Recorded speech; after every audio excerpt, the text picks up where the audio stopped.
Hello there, beautiful family, right across the globe, sending you all infinite blessings of the highest light and love from my heart, wherever you are and whatever you're working with, traversing or celebrating right now. I wanted to share something with you today. I gifted myself something very precious this morning. I gifted myself this crystal. This crystal, I got the guidance very strongly before I even found the crystal. I was with my dear sister Chrissy and I said, there's a crystal upstairs and it's calling me. And she said, have you seen it? Do you know which one? And I said, no, but I know it's there.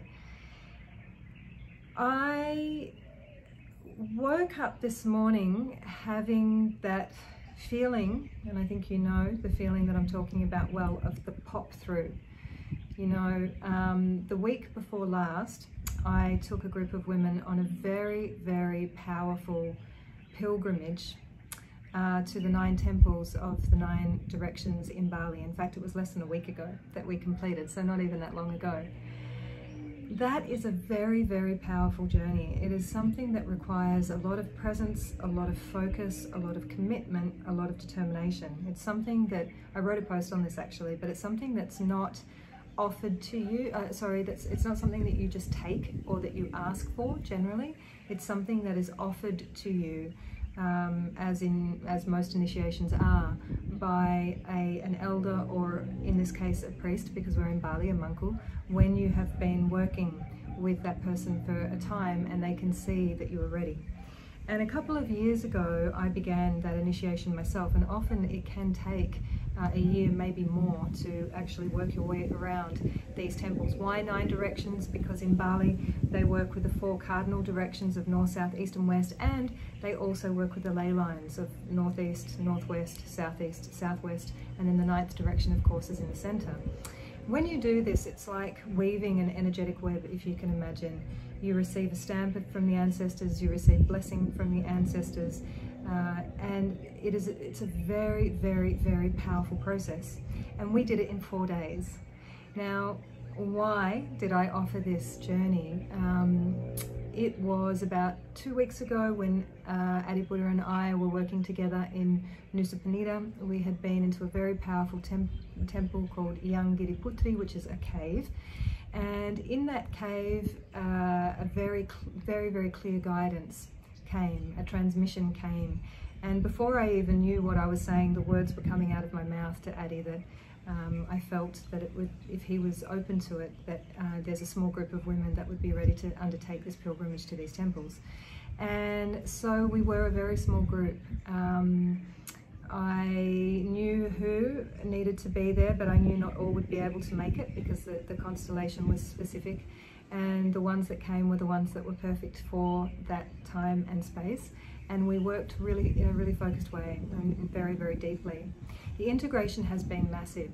We received, as I said, you know, a year or two's worth of frequency and energy in just 4 days. And so for me this week there has been quite some exhaustion, bouts of very, very huge tiredness, and I know that this is also very collective. I know a lot of people have been feeling this, but quite major exhaustion, and then, you know, also bouts of energy, clarity, and also feeling I kind of like a Jenga puzzle. You know what Jenga is, where you pull bits out, bits of the block get pulled out, and the thing, you've got to try to have it so that it doesn't crash while a new piece is put in, and it gets bigger and bigger. And that is how my energetic body has been feeling. So yeah, there's been a lot of rest required this week. And today there was a very clear pop through. And this morning I received some very, very clear guidance, crystal clear. I won't share exactly what it is with you yet because it's to come.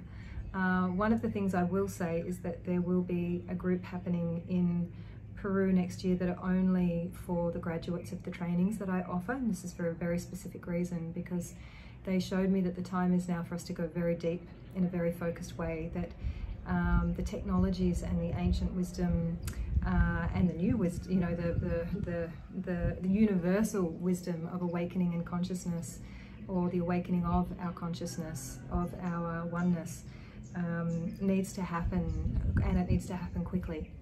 And it means that people need to be very prepared to receive that. It's not something that can just be received willy-nilly. They have to have the preparation work, and that's what the training that I offer gives. So that journey, which will be somewhere between April and June next year, will be especially for people that are ready to go that next level. So that was one of them. The other thing that I was very, very clear about, and something that I'm always clear about, but you know, there is a difference between when you know it intellectually and when it becomes embodied, when it drops in and it's like the aha. That moment of aha is when your mind and your body catch up with your soul. Your soul already knows, it's got it already, you know, it knows exactly what it needs to do, where it's going, it knows everything, but it takes the mind and the body a while to get up to speed with the program, to catch up. Now, this is about the power of will.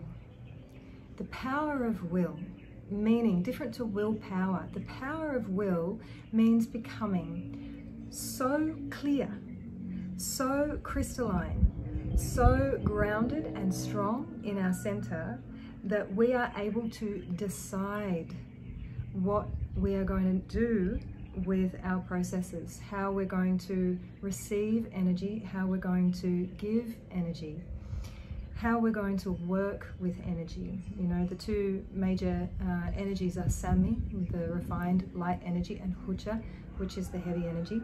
And hoocha plays a role because it can help us to clarify and to grow. You know, it's like the seed that pushes through the soil before it sprouts, and it goes through those processes of constriction and contraction. But here's the thing, we can move through our processes, even difficult ones, even processes that might feel heavy, that might feel very emotional, grieving processes. We can move through those processes by working with our feeling and our sensation without taking on heavy energy. It's two very different things. The hoocha, the heavy energy, wants to come in and it wants to spin us out when we are in a vulnerable state. Being vulnerable means being tired, overwhelmed, not well, you know, if you're feeling ill or under the weather, anxious, fearful, any of those lower frequency kind of emotional vibrations leave you susceptible and open and vulnerable to this hoocha that is all around us everywhere. And when you're in that vulnerable place, if you take that hoocha energy on, then you start to believe that it's yours, and you start to match those heavy feelings with a story. And instead of just dealing with the sensation that's arising in that moment and working through it and accepting it and loving it, but not giving it an elongated story that keeps you trapped in that heavy energy cycle, then you can move through your processes with ease, with grace, and with presence and consciousness, and most of all, with love. So this crystal will be the new chief of my mesa. I work with a medicine bundle. I teach this in my course. It's called the mesa. It's a very ancient tradition. And this new crystal is going to be the chief, or the alki, the center of my mesa, the master of my mesa. And she has been programmed with the chief of all ceremonies, which is Pachamama, Mother Earth. She has the power to move elemental forces with her power of will.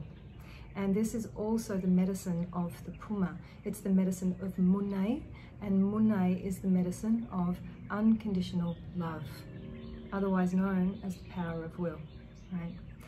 So this is why we're coming together for this ceremony tomorrow. There's a ceremony that I'm offering online. It's a free global ceremony, because the energy that is here for us and present now is a lot of us are sick and tired of feeling sick and tired. We're over the heavy energy, we're over feeling taken out, we're over with the lies that are being told, we're over the whole shebang. We're kind of over it, right? We're done. It's like we're salamis, like over processed sausages. There's been so much bloody processing that we feel, I don't know, I can only speak for myself, I'm done. I don't want to keep on, you know, with the heavy processes.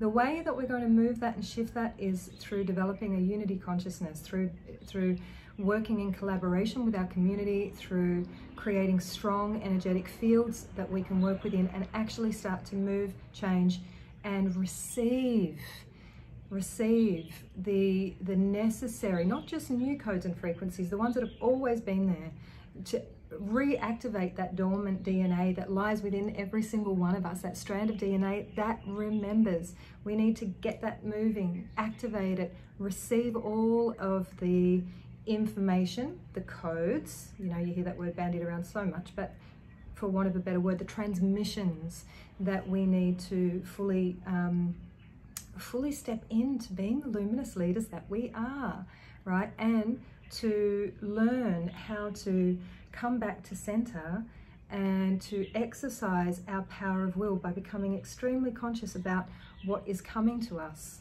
and choosing what we're going to work with and what we're going to transform and what we aren't. So I hope to see you there. The link is in my bio. Please register and come and join us for this amazing ceremony tomorrow. I love you. Bye for now.